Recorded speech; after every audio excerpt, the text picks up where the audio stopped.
Congratulations on your new latex topper from Mayer's Bedding. Before you lay down, you'll want to place your topper inside a Mayer's organic cover. Here's how. First, lay the organic cotton side of your cover face down on your mattress with the zipper at the foot of your bed.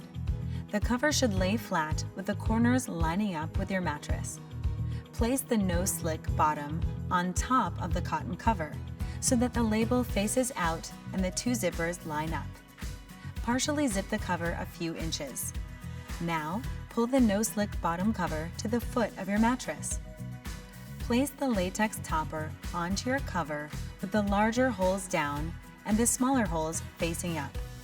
Adjust your latex topper by shaking it up and down. Don't pull. Pulling can tear the latex. Next, pull the no-slick bottom over the latex topper. Match up those corners, then start to zip your cover. The first corner may require some adjustment. Just shake the latex up and down and continue to zip and adjust as needed. Once your cover is zipped, just flip the topper over and enjoy your latex mattress topper from Mayer's Bedding.